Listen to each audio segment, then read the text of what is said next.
Hello.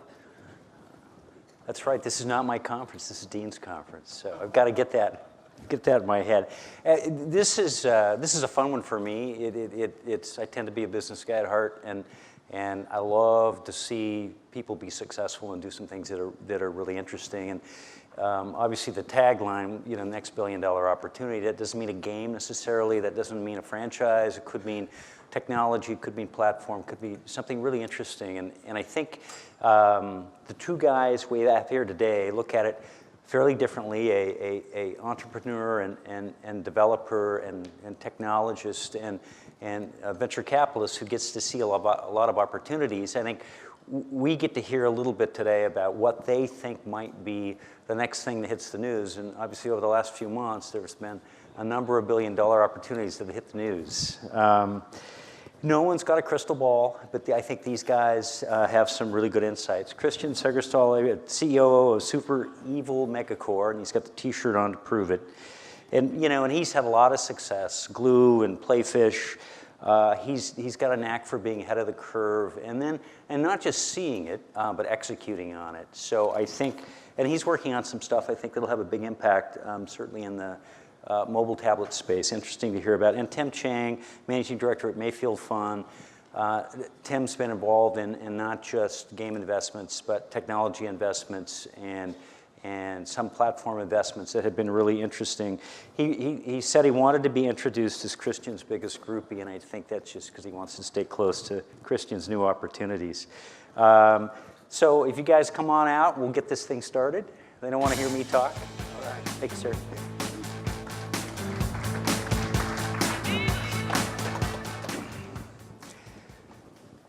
Okay, when we put questions together, I mean, one of the things we talked about was, looking for big opportunities, and we kind of ranged around. We went from platforms to creative opportunities to technology. If you had a startup and some chums that were really, really creative, where would you look? Where would you go? Where do you think? Even if it's obscure, where do you guys think the next 5-7 years are really going to play out, opportunity-wise? Tim? Yeah, sure. So the good news is gaming is always one of the first killer apps on any new platform. And with the rise of all the new platforms coming up, that should bode well for gaming. So you kind of think about what will the PopCap or Minecraft of wearables look like on the wrist, in the eyes, on VR, AR headsets. And then the other big thing is with the rise of the Uber and Lyft style sharing economy, every single one of those companies is looking for gamification, game mechanic type designers in terms of how they incentivize the workers, the customers. So gaming is making its way everywhere. It's a part of the fabric of how all businesses and social communities work today. So that greatly expands the definition of the gaming market way beyond consoles. So I'm more optimistic than ever. A favorite, though? I can't let you get away with that generalization. I mean, honestly, one or two that you really think? I'm a big fan of the potential of what Oculus and VR represents. Is a whole new level of immersion. Gaming will obviously be a big vertical there, but I don't know, I have a bigger mission for it. I actually think that immersive experiences and storytelling could even generate more empathy across the human race by actually not just, understanding what somebody's day is like, but walking a day in their shoes. And so, I kind of wonder if the next YouTube would be sort of like a day in the life of, and you would actually know what the reality of somebody in ISIS is, or what an FBI hostage negotiator is, or a homeless person. And, there'll be some game-like mechanics potentially, but the potential for that, for shared perspective and story, to change our understanding of each other is just immense. Yes, I agree completely with that. And in some ways, it's not a question of which is the next billion-dollar opportunity. It's more like, when will these technologies and ecosystems evolve to support billion-dollar opportunities? Because certainly between VR and AR and even, who knows, wearables and things that we haven't even seen yet will support the early adopters of gaming. And on top of that, as Tim said, the things that gaming might do in order to help push entirely new ways of interaction is just incredible. I do sort of feel like we should start asking for what's the next $10 billion opportunity, because it's like billion-dollar companies left, right, and center today. It's like, one of those. So yeah, exactly. It's so passé, this whole billion-dollar thing, right? They wouldn't take it. Yeah, they wouldn't take it. I have to say, though, that in the hypothetical case that I actually had a venture that was trying to be the next big thing, I would go for core gaming on touchscreens. It's funny, and gee, I guess that's my next question. All right, really? That's funny. Preps it a little bit. I mean, casual and sort of mid-core, tablets, mobile, core seems to have been, mainly from a technology perspective earlier on, kind of the home PC and consoles, but that's changing. You're a big part of that. I'd love to hear you comment on it, because as a gamer who loves my tablet and does not want to pack other things around, that's a big deal for me. It's got to be mobile. So what are you doing, and where do you see that opportunity? And you can show a video if you want. Can I? Yeah. That's great. I might take you up on that. Okay. So I've been very fortunate to be part of many of the big growth waves in gaming. I was a co-founder of the European half of what today's Glue Mobile. So I saw the very first growth wave of mobile gaming, if you want to call it 1.0, and got through to a public company that way. And I was then very fortunate to be part of the social gaming explosion with Playfish, and saw much of the growth of the tablet mid-core games through being on the board of Supercell. So I feel like I've seen a couple of these big growth waves, and they are inevitably always preceded by a lot of skepticism. No one thought you could play a game on a mobile phone in 2000. Nobody thought that that microtransactions would work in the West in 2007. Nobody thought that meaningfully big companies could be built on mobile gaming even as late as 2009. So I think what today, when you look at a lot of skepticism around in terms of core gaming, can it ever be really possible? Like I'm a core gamer myself, so I've harbored the skepticism myself. But the exciting thing about the market situation today is you have the hardware. The hardware is there. It's a question of the software and the teams out there that are able to ultimately deliver an experience that really matches the expectations of a core gamer. Can you create a game where true skill matters? Can you create a game with a sufficient tactical and strategic depth, which will earn, if you like, the attention of core gamers for a long time? And it's having observed the market and what's happened over the past 2 years, and in particular, say, as recently as a couple of months back when Hearthstone came out for tablets, I think it sort of points in that direction. And what is absolutely certain to me is that in the next 2 years, if you look at any top 10 chart on the iOS App Store or other app stores, a good third or perhaps even half of the titles there will be core gaming titles. The question is just which teams are going to find that right mix of innovation and building on proven mechanics, and as well as then ultimately the kind of dedication and depth and attention to detail that you're going to require in order to satisfy core gamers. You'd be pretty passionate about that, I see. I know, I'm totally passionate about it. So the mechanics thing, yeah. Just from play mechanics have to be so different with that experience. I mean, how do you solve some of those issues, particularly with core gamers that are used to different play mechanics? Are you trying to appeal to a younger demographic coming up that's grown up with those play mechanics, or can you make them accessible to console and PC gamers that are so used to different things? So I think it's a great question. It is ultimately, core gaming is all about precision. And in some ways, like I guess our mission from a controls perspective is to kind of take the device away. The game should be between you and your opponents and you and your teammates. You shouldn't ever have to think about playing the device or how should you be pressing or clicking on the device. There are a couple of things that I think are true. One is that fundamentally touchscreen gaming is a closer intellectual cousin, if you like, to PC gaming than it is to console gaming. Except that with 2 index fingers, you actually have 2 mouse pointers. So you're able to do things which are kind of difficult on a PC, which is clicking multiple places in the screen at the same time. You can actually do much faster with 2 fingers. That said, the kind of exact control precision and sub 30 millisecond responsiveness is something you have to have. Like the minute a gamer ends up thinking about, hey, when is something going to happen when I click here, you've already kind of lost. The other thing that is really a massive advantage on touchscreens is the possibility of play with friends locally. One of the most interesting things and insights that we've had as we've been live with test audiences for the past 9 months is that the most magical experiences that our players have are when they get together in a LAN party and play.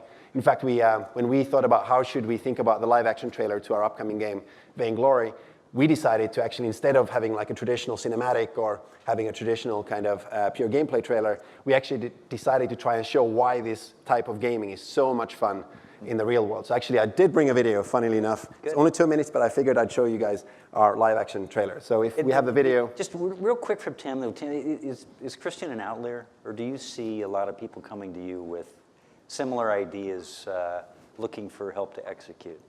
Yeah, I mean, there's always people that are trying to do the fast follower thing. You know, I want to be Riot on wearables or that sort of thing. But there are also a huge renaissance of indie designers, and I love that because when I started off in gaming, programming games in 1980 and Apple II, everybody was indie. The nature of the industry was cottage industry indie. Now indie's cool again, but indie doesn't mean casual and doesn't mean amateur. Some of the biggest designers, the biggest names are going indie in the sake of self-publishing and sort of even self-funding. So I love that it's democratizing the industry for everybody again. It's really driving innovation. It drives huge innovation. Now you have games as art, games as story, games as empathy generators. There's meaningful gaming, things that no traditional publisher would have ever backed I was before. going to say, it creates an environment where people can take some risk that they couldn't do with bigger publishers. So. That's right. Show us the video. Cool. I'd like to see it. Should we show it? Yeah. So shall we take a look at the video? Yes.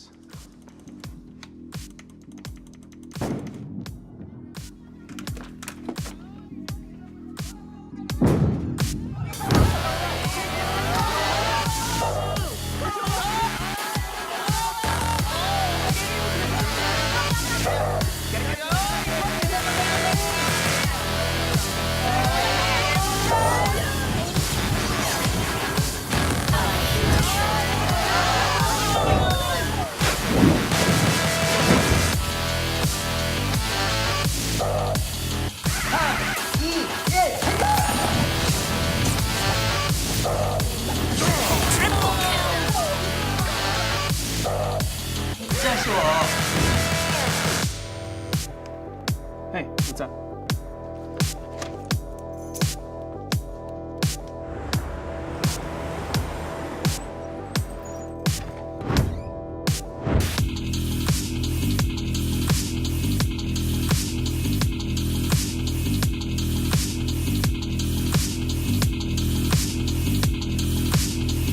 동원이가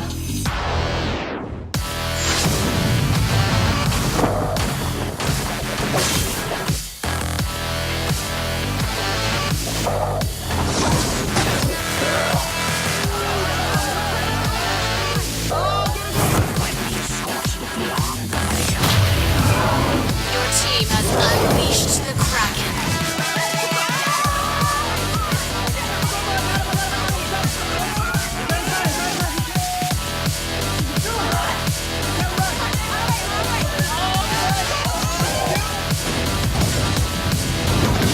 Victory.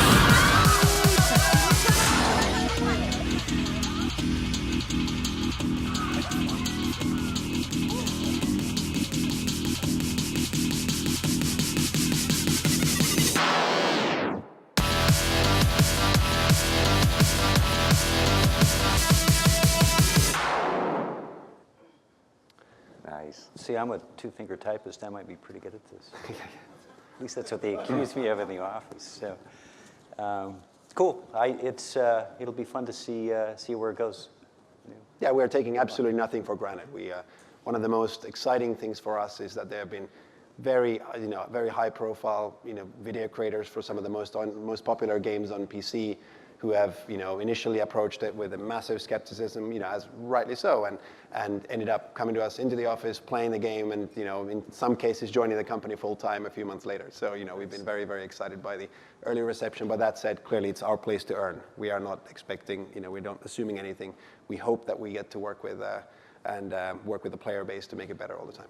And Tim, I apologize for this next question because it's a boring question, but it's one everyone's always interested in when they come to something like this. And if people are here, they're trying to do business in our industry, or they're hoping to break in, or they've got a great idea, and you always need help, or most of the time you need help. So what's the funding environment like, and just from an advice perspective or an observation perspective, come back to opportunities in the environment. And I think it's better than ever because it's been democratized. You get everything from Kickstarter, Indiegogo. You've got, the Free the Games Fund from people like Ouya. You've got strategic investors, angels like Christian's Initial Capital, super angels, VC firms. There's so many ways to, kind of bring your product to market now and then get funding from a variety of means versus just waiting around for guys like me who may or may not be bullish on the space. So that's a really good thing.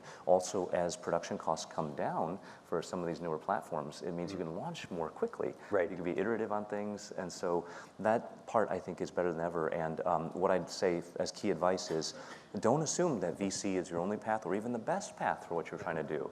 I think Minecraft did so well, Mojang did so well because they didn't take VC early on, and maybe arguably Supercell as well didn't. Do you find yourself becoming less of a traditional venture capitalist? I'm going to take X, hit the board, make the investment, and more of a matchmaker? Strategic investors, you being involved? Yeah, sometimes, the thing is, I want game developers to succeed and win and innovate. And so even if I can't justify it to my partners, I can connect them with, say, Owen Mahoney at Nixon or whoever else is looking for things like that. And all publishers, Asia, Europe, US, are looking for innovation, and they're more willing to help with those innovation funds now. And so it is a good thing. I can, make intros to folks like Christian or others. So the point is open more doors and have more avenues for folks to innovate, which I'm a big fan of. Right. Okay, so we're really creative. We think we're smart. 2 or 3 people and sort of a different look at things. What do I need? What do I need to put together? If you are somebody already with a following and you've done things before, chances are you could probably kickstart something quite well because your fan base will activate to support you because they loved what you've built before. Built-in consumer base. Yeah, exactly. You have a track record in that. If not, you're just getting started, then perhaps the accelerators or incubators you could go and apply to and help and get your MVP launched. And next thing you know, you have like 100,000 players, those sorts of things. So you're able to move more quickly than before. But in general, past track record is a pretty strong thing to have if you can. Right. I mean, if you look at what the makeup of the DNA of super evil megacorp, these are people who've been around the block, right? But even if you haven't, even if you're just out of Full Sail University or whatever, you have a shot too. You can still Sure, in the market. And Christian, you've kind of been on the edge here of some big trends, So how did you eyeball them? So I actually think it's pretty, at the start in particular, and in some ways throughout the whole life cycle of a company, I think talent is by far the best predictor of success. It's that straightforward in gaming, right? Not just the raw quality of the talent, how good do they draw or code or do stuff, but how well do they work together, and also how passionate are they about the opportunity they're pursuing? Is this a set of passionate console gamers who are trying to make a casual game because that's where the money is, or is this a bunch of really passionate, core gaming makers who are trying to make a core game, for example? All that stuff makes a big difference. But talent is by far the biggest determinant of sort of success, and it has to be talent across making a game, across marketing a game, across bringing a game to market, and also how to build a company, because company building is a craft in its own right. Game company building in particular, and I think that's sometimes undervalued in how. When people think about their team composition as they kind of come up with a co-founding team. The other thing I will say is that it's true there are many sources of financing, and in some ways getting to a prototype these days actually it doesn't necessarily require that much funding in many cases. And Tim is sort of downplaying the role of VCs, but VCs can be incredibly important because they can help. And the way I would think about it is you have your starting team comp. You have a certain composition of talents. You should think about what talent do you not have, right? If you do not, for example, have the biz dev talent or just in your pool of talent initially, which is frankly not really the most important skill set when you start making a game, business development, many of those things, as well as the broader sort of helping grow the company, can actually be, VCs can be incredibly helpful there. And with Tim's track record, for example, some of the companies that he's built together with the entrepreneurs, he's actually played a very significant part in helping grow those companies. So I would say talent is the most important thing. And it's even more important than money. And when you think about getting hold of money, don't think about the money. Think about what talent it is that you're getting vested into your venture overall, because they are as important a part of the overall venture that you're building as the folks who are sitting in your office. Okay, and we've got 30 seconds, which I know Dean will give me another minute or so. So this is purely just for interest's sake, but you guys see a lot of stuff. What have you seen that you thought wasn't going to make it and you let it go by? And kind of why'd you let it go by, and how'd you miss it, you know, or just from a curiosity perspective? Absolutely. You know, my big miss, I've had many. Riot stands out in mind. I remember them coming to me with Series B, and they had just released the game, hadn't fully launched it yet, still needed a lot more money. But at that time, none of us could have thought one title could dominate so much and have so powerful distribution channel through China, like when Tencent took it on. And just that one property, you know, it generates hundreds of millions. So that was a big miss from my perspective.